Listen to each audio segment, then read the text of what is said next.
Hello, everybody. You're listening to and watching Wake Up with Patti Catter. Today, I have Matt Hurtt from the Leadership Institute with me. Welcome, Matt.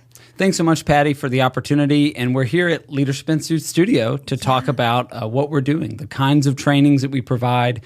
And as the Director of Professional Services here at Leadership Institute, a lot of what I do is help prepare people to enter the workforce, to improve their interview skills, to clean up their resume, and to identify the job that is right for them in the public policy process. Which is actually pretty cool because I know since COVID, a lot of people are finally getting back out into the workforce. A lot of people were forced into remote work. Now, I'm from Florida, so we didn't really have that big of a deal, you know. But can you tell us a little bit more in detail about how do people come to you? Tell us about why Leadership Institute. I know a lot of my listeners probably don't even know about Leadership Institute, so I'm really excited for you just to kind of dig into that a little bit more. Sure. Well, Leadership Institute was founded in 1979 to identify, recruit, and train conservative activists in the public policy process. So if you're listening now or watching and you want to be a candidate for public office, you want to run for county commission or state senate or even Congress, or if you are an activist in your political committee, your local partisan committee, you're a local unit chairman, and you want the tools to be successful, absolutely, we provide those trainings. In addition to that, my division, our careers division, provides training on how to land the job in the public policy process that you want to be in. So, for instance, we have a lot of great partners in Florida and across the country. The Heritage Foundation is, one of the most prominent conservative think tanks in the country. We help staff the Heritage Foundation. We help identify opportunities and openings at that organization and many, many others for individuals who are looking to make an impact, not only here in Washington, D.C., but also in state capitals and in communities across the country. And we do that primarily through conservativejobs.com, which is our free online job portal, which connects job seekers and employers with the opportunities to go out and make a difference and to advance conservative principles. So I'm going to throw you off a little bit. You probably didn't know I was going to go here, Matt, but tell me a little bit about how you grew up. Like, did you just one day think, I'm going to work, I'm going to be a conservative, tell me more. It's a great question. I thought I was adopted for the longest time. Both my parents were apolitical, not political at all. I grew up in a Southern Baptist church, and there was a local issue that was impacting a lot of the people who went to that church, a local property rights issue dealing with a rock quarry. And this older gentleman by the name of Jim, he since passed away, he said, Matt, I'm too old and too mean to run for office. You should run. And I was the oldest member of my youth group, so a lot of responsibility fell to my shoulders. And I said, this is interesting to me. I had been casually interested in politics at 16, 17, 18 years old. And at 19, I ran for local office back home outside Nashville, Tennessee. I came within 92 votes of defeating a 16-year incumbent. I tell people I got it out of my system. So I ran at 19 so I wouldn't have to do it again. And that was really the point where I thought politics and public policy is super interesting to me. I was very involved as an undergraduate at Middle Tennessee State University. I was in both pro-life groups. I was a member of the College Republicans. I had a radio show on campus for 2 years with my best friend, and was involved in student government. And when I graduated from MTSU in 2009 during the first economic downturn of my life, I was looking at law school. And a lot of my friends were going to law school. I thought, maybe I'll do this. And I got a job offer from Leadership Institute. And so I moved 650 miles away from my parents. I'd never lived further than 15 minutes from them. And took a job up here in 2009. And then, was here for about 10 months the first time, working with college students. And I maintained a relationship with Leadership Institute and came back in October of 2021 in the capacity that I'm in now, helping connect people with employment opportunities and movement connections, having built up over the last 14 years a Rolodex of respectable conservative movement allies and people that are doing the real work that it takes to advance public policy. Again, here in Washington, but across the country. And it's a real blessing to be here. So, parents weren't political. Now they registered to vote, and I asked for their vote. I think they voted for me. But now my dad, he asks about election issues all the time. And he's a little bit older now and doesn't get out quite as much.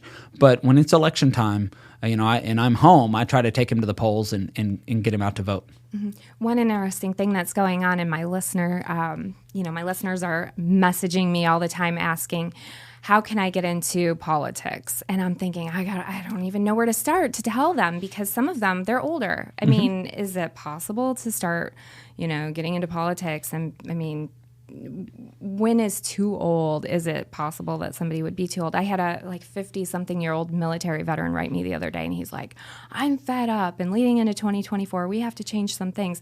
And they wait until right before election to have this idea, and then it kind of fizzles out. So what's your opinion there? What are the facts? You can be any age and get involved in politics. And for many conservatives or many patriotic Americans who didn't think about politics before, it's because they were raising a family. They were building a business. They were planning for retirement. They were making sure that food was on the table at dinner time, or that they were ready for, to provide for their children, to send them off to college. And many, I would say millions of Americans didn't have time to think about politics. And now they're at a different stage in their life. Maybe they're retiring, or they're approaching retirement, or, they've had the kids moved out of the house and they have some free time. My dad retired and he's busier than he's ever been. You can really engage in politics at any age. And I would say if somebody is interested in getting involved for the first time, regardless of the age, you should go to leadershipinstitute.training and see if there is, and there are trainings available for people who are interested in sticking their toe in the water the first time, but then show up to your local unit committee. Every county, every city, even a place like Arlington, where 80% of my neighbors living and dead voted for Joe Biden, almost every county and community has a Republican committee or a Democratic committee. And if you're conservative, you decide which one of those committees you want to visit, go to their website, find out when the next meeting is, and show up. All of these committees are volunteer only. So if you go to vote, Patti, you go out and vote on election day and you don't see a Republican poll greeter handing out a sample ballot, or you don't see somebody waving a sign for the candidate of your choice, it's probably because there weren't enough volunteers to do that. And so we're constantly looking for volunteers. I had a guy call yesterday. I'm the chairman of my local Republican committee here in Arlington. That's what I do outside of the office. And a guy called. He said, I went to vote on election day, and there was no Republican representative outside of my polling location. And I said, Jonathan, thank you so much for calling. There was nobody there because we didn't have enough volunteers. Mm-hmm. And how can I plug you into this opportunity? And sure enough, he is in his 50s, and he has been a casual observer of politics, and now he wants to get involved. So anybody at any age with any level of experience or no experience in politics can get involved. That's so true. And it reminds me of, I believe it was about a year or two ago, we started this program, onemoremission.com, and military veterans could sign up and go help out at the polls and watch the polls and all of that fun stuff. So you actually had an interesting experience recently at the polls. Could you please tell us about that? I did. So in Virginia, the motto of Virginia is for lovers. We joke that Virginia is for lovers of elections because we have elections every year. And we had an election just a few weeks ago here in November 2023, and I was a poll greeter. And what that means is that I had Republican sample ballots, and when a voter approached the polling location well outside the 40-foot boundary, or however far the boundary is, I would approach them and say, hello, my name is Matthew. I'm a Republican poll greeter. Would you like a Republican sample ballot? And in Arlington, where 80% of my neighbors voted for Joe Biden, most people are fairly polite. They say no thank you, or they take mine, or they take both mine and the Democrats, or they just move past. And I had a gentleman who, as I would say, came in hot. I saw him about 30 yards away. I said, good morning, sir. It was about 8:50 a.m. I said, good morning, sir. Would you like a Republican sample ballot? And he immediately flew off the handle, clearly an unhinged individual, yelled at me and got in my face, and then he went in to vote. And the reason you know about this story, Patti, is because I assumed when he came back out, he would continue the tirade. Mm-hmm. So I slipped my phone into my pocket, my breast pocket, and started recording. And sure enough, when he came back out, he continued his tirade. I caught it all on camera, and then immediately shared it on social media, and it took off and was on. I was on the Jesse Waters primetime that night. But I did that, and I showcase it for your viewers and your listeners to say not every experience at the polling location is like that. There are some people who are nervous about getting involved in politics because they think they'll have that kind of interaction. I almost never have an interaction like that, even in a place like Arlington. But it's important for us to have, for conservatives or people who love this country, to have a presence at polling locations, even in a place like Arlington, to stand up for our principles and stand up for our values. And so your effort with One More Mission and really channeling the energy and the desire to serve this country that many of our veterans and their allies and their family members have is so important. This is another opportunity to ensure that our American Republic survives and thrives. Mm-hmm.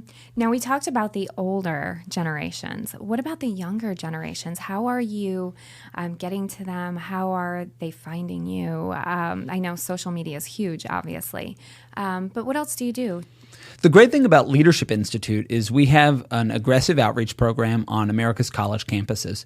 We've got more than 2,000 student groups. Mm-hmm. So if you're pro-life on a college campus, there's probably a student group for you. If you are pro-Israel, there is probably a student group for you. If you support the Second Amendment or traditional conservative principles, there's probably a student group for you. And if there isn't, we have representatives who show up to college campuses and encourage that kind of activity and provide resources and tools to be successful. Beyond that, a lot of young people are weird like me. I was 19, I ran for office, and we're finding young people who are interested in public policy. They are conservative. Many of them are conservative because they want to pursue the American dream, and they're finding our Leadership Institute training, taking our training, and getting involved at the local level. As a unit committee chairman, I can tell you, if young people showed up to our next meeting and they said, we want to get involved, I would have 100 different jobs that I could hand them. From door to door to phone banking to showing up at rallies and protests and other political events. It's a really great opportunity to meet other people who are like-minded and to develop a personal and social network of people that you then have something in common with. And that's what you find really at any age at a Republican or a Democratic Party meeting. We're nonpartisan here at Leadership Institute. But if you show up at a local partisan committee meeting, you're going to find people that at least on the very basic level, you're going to have shared principles. And so you can build a friendship or a relationship from that. Mm-hmm. Tell me more about conservativejobs.com. Sure. So for the better part of 30 years, Leadership Institute has used what we call our employment placement service. The really cool thing about that is in the 90s, we had a broadcast journalism school which taught young enterprising wannabe television reporters how to be TV reporters. And once they took that training, we would connect them with local affiliates. So ABC, NBC, CBS, and Fox affiliates. I still get the faxes to my email saying, there's an opening in Rochester with the ABC affiliate or in Chattanooga with the NBC affiliate. And we would basically connect one-to-one resumes to job opportunities after that training. That grew in the 2000s into conservativejobs.com, which is a platform that allows any conservative organization, from members of Congress to great organizations I mentioned moments ago, the Heritage Foundation, to state legislators even recruit on there, to state-based think tanks and other organizations to post jobs at no cost to them. This is supported by our generous donors at Leadership Institute. So they post jobs, and then job seekers can log in at no cost to them and identify job opportunities that make sense. And right now we have, since the beginning of the year, we relaunched in October of 2021 when I came and took a handle of this division. And we have thousands of job seekers connecting with hundreds of job opportunities, and we're seeing every month over month growth because there are so many opportunities. There is a job in the public policy process, I think, for almost everyone, and especially as you look to 2024. If you're interested in a presidential campaign, you've never been involved in politics, and you want to dip your toe in the water, there are job opportunities for you. Mm-hmm. And so we try to connect, in addition to the platform, conservativejobs.com, we also will take your resume, we'll give it a look over, give it a makeover, encourage you to go and improve it, and then we can make direct connections. So instead of just applying for a job through the platform, through the portal, if we think you're qualified, we'll make what I call a warm handoff. So just earlier today, a young man named Ruben, who's taken about 20 of our trainings, immensely qualified for a couple of jobs. One company is hiring for 6 or 7 jobs, and he's really qualified for maybe 2 or 3 of them. And I sent his resume over to my friend Barrett there, and I said, Barrett, I'm introducing you to Ruben. He's got a resume that is, I think he's qualified for a couple of these roles. I think you guys should have a conversation and see what happens. And so we'll see. And in a week or two, this young man may have a new job opportunity, but it is all taking, we're taking their skills, their what they're enthusiastic about doing, and coupling it with an opportunity to go out and make a difference. That's amazing. So I do have one question I ask all of my guests, and I did not give you a heads up. So it's going to be really lively probably. But what is one trial you've had in your life, and how did you overcome that trial with triumph? There's a lot. I think, my mom passed last year. Mm-hmm. And we were very close, and that's something that I still think about today. My parents were both very encouraging, and so that's something. But I had a professional setback in late 2020. It was a situation that was I had joined a team of people who later found themselves in trouble, and I was removed from that situation. It was a situation that I didn't have control over. I tell people that I was set back professionally about 5 years in that separation from that employment opportunity, but it allowed me to be back in Virginia, where 8 months later I grew into this position. This position became available, and I tell people, especially in the career space, we deal with a lot of people who are in between jobs, who are looking for work, or who may have experienced a professional setback recently. And all of those present learning opportunities. I've got so many stories of people who have come through, who have failed and learned something from it and grown from it. One of our favorite programs, and I'm not giving away the goose here, but Chris, my colleague, does this program called Rising to the Top in DC, and the keynote presentation is from a guy named Paul Teller. And Paul was very publicly and spectacularly fired about a decade ago from the role that he occupied. And he could have sat on his hands and said, "Oh, woe is me, I can't accomplish anything." But instead, he bounced right back, and he grew tremendously from that and seized every opportunity since. And it is such an awesome learning experience to now that you're outside of the tragedy and you can look back at it, you can say, wow, I learned a lot from this, and I'm going to help other people who are in similar situations. So I would say that obviously my mom passing is something that I still think about a lot, but also these professional setbacks and how they've impacted my life, but also what we can learn from that and what I can share with the people that we interact with. Mm-hmm. Thank you for sharing both of those things. I know I also lost my mom in 2015, though, so it's been a while. And I do talk about that on occasion on the show, and it is a difficult thing. And then the career, losing a career, that can be a huge setback. I've had a few people on my show talk about, they were just devastated for years, and they were embarrassed for whatever reasons. And so I think it's really great that Leadership Institute is giving people a second chance, so to say. So tell me a little bit more, I guess, about what happens if somebody comes to you and they say, "Hey, I was just fired." I mean, what's your response to that? Because I'm sure you're going to say, why were you fired? It's going to hinge on that. But if it was just something kind of silly, do you try to help people like that? Or I have a really great story, and I'm not going to mention the organization, but in the last year, there was a well-known conservative organization that went through a bit of a budget hiccup. And I'm speaking very colloquially, and they downsized about 40% of their staff. And I remember distinctly, I was at the Kennedy Center. I was at a musical, and I heard about it. I learned about it. And that night I went, and the good news about Leadership Institute is we've trained almost everybody in DC. So we had their email addresses, usually their personal email. So I went to the website of the organization, and I looked at the cached version of the website. So I went back 2 weeks, and I looked at the staff page, and then I looked at the staff page for that night, and there were 20 people missing, and I emailed them all, and I said, I know how you feel. The wind has been taken out of your sails. This is a precarious 48 hours for you, and I want you to know that Leadership Institute is here to help you. So the most dramatic example is a situation where there were 20 people who were let go, almost without notice, in a very short period of time, and we proactively reached out to them. But not a week goes by that we don't hear from somebody who is either underemployed, or they missed an opportunity, or they experienced a setback, or they were fired. Now, one of the good things about me and my role is it's not a hiring conversation, so I can ask questions that hiring managers can't ask. And so I do like to dig in if people are comfortable about that. If it's a budget issue, not a big deal. If it's a deep integrity issue, then it really causes me to say, okay, well, maybe this isn't the industry for you. You know, there's more than a few people out there who are contract door to door. They knock on doors for these door to door firms, and they lie about their numbers, or they don't do a good job, and they are released from their contracts. And some of them say, you know, I learned a lesson here, but others don't. And they say, I was wronged, or I was terminated unfairly. You really have to have an honest conversation with yourself to say, what happened here? How much of it was my fault?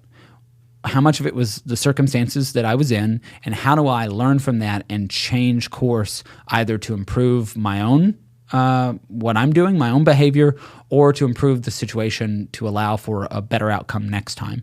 And we are willing to at least have those initial conversations with anybody. Now, if it's an integrity thing, as you and I were saying before we started this, there's, your reputation will get out in front of you.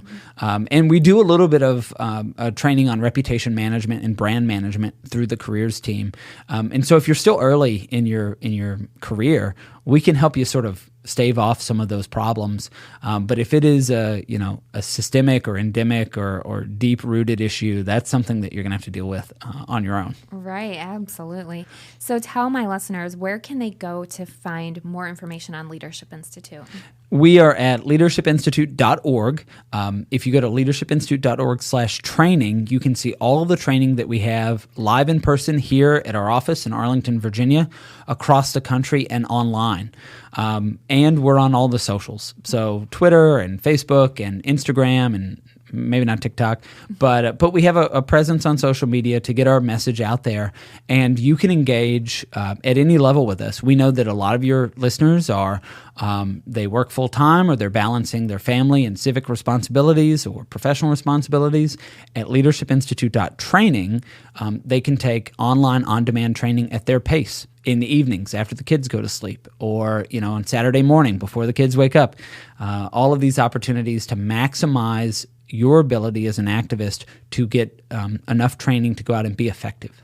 Okay, so wait a second. So when I go on your website and I look at the trainings, I did see something like online training. Does that means you can just do that anytime? So for great example, as we're recording, my team is preparing for the Foreign Service Opportunity School. Mm-hmm. And that is in person here in Northern Virginia. It is a 2-day program. However, we have an online option. And so if people were interested in being part of that, they could participate via Zoom. We have 4-day trainings, campaign management, future candidate schools that are available via Zoom. Now, I do encourage, if you are thinking about running for office and you're going to participate in a 4-day training at Leadership Institute, you should fly up here. We can get you squared away with housing for a few days, and all of that could be taken care of. But if you just want to learn to get more involved in your local partisan committee, or you maybe want to run for county commission, or you want to learn how to push a local initiative, we have training online at leadershipinstitute.training that you can take at your own pace when, during your lunch break, or like I said, when the kids are at soccer practice, or when they're asleep, or whenever, to make it as easy as possible, again, to be as effective as possible. That's amazing. Thank you. Thank you. And thank you so much for being on the show. Is there anything that you want to add before we wrap it up today? I want to go back to the point you made about individuals who are interested in getting involved, and maybe they never have been. Yeah. A lot of people, it is their first time being involved. And in 2016, conservatives saw a wave of new people who had never been involved before. And in 2020, and in 2021 in Virginia with the school board things, don't let that keep you from getting involved. It takes a tireless minority of people, as Sam Adams said, keen to set brush fires in the minds of men. All it takes is a handful of people to make a difference, a handful of parents in Loudoun County to change a state, a handful of activists in their community to change. And we're waiting on you to turn out and show up and to be involved. So please get involved where you can.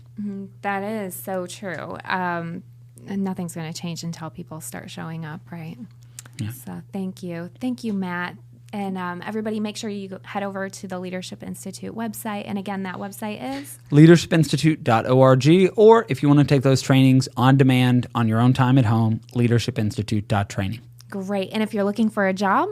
You can go to conservativejobs.com, and there's a way to contact us directly. We'll look at your cover letter. We'll look at your resume. We'll give you some pointers on how to clean it up, and we can connect you with your next opportunity. Awesome. Thank you. And thank you, everybody, for listening. Until next time, tune in to some of our old recordings. Go into the old archives and take a listen if you missed any. And make sure you follow me on social media at Patti Catter.